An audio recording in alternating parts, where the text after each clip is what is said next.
তোমাদের অনেকেরই প্রশ্ন ছিল এই লুকটি আমি কিভাবে ক্রিয়েট করেছি। তো চলো তোমাদের আজকে এই ব্লগটিতে আমি সব কিছু শেয়ার করব। প্রথমেই আমি ওর স্কিন প্রিপারেশন করে নিয়েছিলাম। তারপরে আমি ওর আইব্রোগুলো হাইড করার জন্য এখানে কনসিলার ইউজ করব, একটু ডার্ক কালার ইউজ করব। তো তোমরা আবার অনেকেই জিজ্ঞেস করেছো আমি থার্ড আইটা কিভাবে ক্রিয়েট করেছি। তো সবই বলবো আমি এই ব্লগটাতে, তোমরা দেখতে থাকো পুরো ব্লগটা। কিন্তু ব্রোগুলো হাইড করার পরে আমি এখানে অরেঞ্জ কারেক্টার ইউজ করেছি ওর ফেসে। আমি এখানে কোনো ফাউন্ডেশন ইউজ করিনি, ডিরেক্ট আমি কালারটা ইউজ করেছি ইয়েলো কালার, যেটা মা দুর্গার মূর্তির কালার হয়ে থাকে। কালারটা করতে আমার একটু অসুবিধা হচ্ছিল, কারণ কি এটা সহজে ব্লেন্ডেবল নয়। তাই তোমরা যখনই এটা ইউজ করবে হাতের মধ্যে একটু ভালো করে ক্রিমি করে নিয়ে তারপর ইউজ করবে। এই কাজটি করার আমার অনেক দিন ধরেই ইচ্ছে ছিল। তো প্রথমে একটু ভয়ে ভয়ে করছিলাম, কারণ মাইথোলজিক্যাল ওয়ার্ক আমার এই প্রথম এটা, আর কখনো আমি শিখিও নি। যা করেছি একেবারে নিজের থেকে করেছি।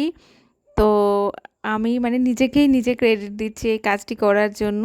আসলে কথায় আছে না, ভালোবাসা নিয়ে যদি কোনো কাজ করো সেটা নিশ্চয়ই ভালোভাবেই সম্পন্ন হয়।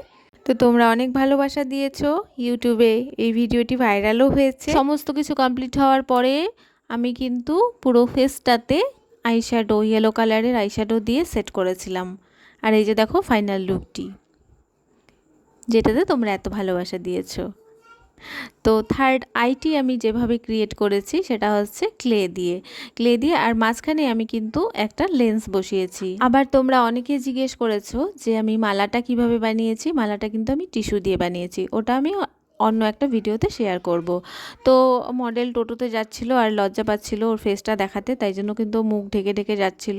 আর এখানে গিয়ে আমরা ফটোগ্রাফারের জন্য ওয়েট করছিলাম। মিনিটের মধ্যেই চলে আসে, তারপরে শুরু হয়ে যায় আমাদের ফটোশ্যুট। তো এখানে আমার মা দুর্গাকে শান্তিরূপে দুর্গা লুকটা দেওয়ার ছিল, তাই জন্য কিন্তু কোনো অস্ত্র নেই। তো তারপরে শ্যুট কমপ্লিট হওয়ার পরে আমরা বাড়ি চলে যাই। তো কেমন লাগলো ভিডিওটি অবশ্যই জানিও।